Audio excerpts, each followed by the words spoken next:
NIAMEY, Niger, 4 Nigerian soldiers and 3 U.S. Army Special Operations commandos were killed, and others were wounded in an attack by Islamic extremists on a joint patrol in Niger's southwest, officials said Thursday. The attack Wednesday by Mali-based militants in Niger's Tillaberi region wounded 8 Niger soldiers and 2 U.S. soldiers, according to a statement by Niger's Army Chief of Staff. A joint patrol of the Defense and Security Forces and American partners operating in the border area of Mali fell into an ambush set by terrorist elements aboard a dozen vehicles and about 20 motorcycles, the statement said. The deaths and injuries came after intense fighting, during which elements of the joint force showed exemplary courage. The statement welcomed the constant commitment of the American partners in the fight against terrorism. Niger's President Mahamadou Issoufou and the U.S. Ambassador to Niger Younis S. Reddick met before Issoufou presided over a meeting of the National Security Council made up of senior officers and ministers. Our country is once again the target of a terrorist attack, with a large number of victims, Niger's president said earlier Thursday.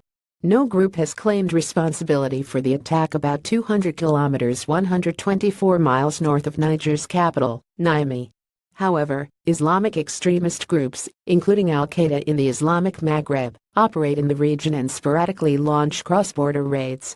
Despite the intervention of French troops in 2013 that pushed the extremists from their strongholds in northern Mali, they continue attacks. Boko Haram, based south in Nigeria, has also staged several attacks in Niger near its border. U.S. Africa Command said the U.S. forces are in Niger to provide training and security assistance to the Nigerian armed forces in their efforts against violent extremists. The 2 wounded U.S. service members were evacuated in stable condition to Landstuhl Regional Medical Center in Germany, U.S. Africa Command said in its statement. The commandos, who were Green Berets, were likely attacked by Al-Qaeda in the Islamic Maghreb militants, said U.S. officials who spoke on condition of anonymity because they were not authorized to discuss the incident publicly. The White House said President Donald Trump was notified about the attack Wednesday night as he flew aboard Air Force One from Las Vegas to Washington.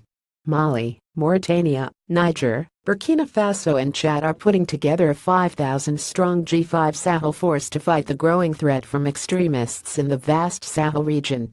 The first units are expected to deploy in October, and all battalions should be on the ground by March 2018.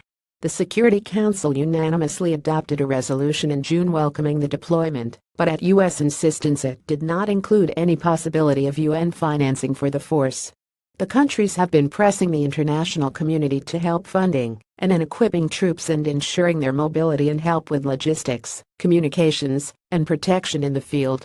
That force will operate in the region along with a 12,000-strong UN peacekeeping mission in Mali, which has become the deadliest in the world for UN peacekeepers, and France's 5,000-strong Barkhane military operation, its largest overseas mission.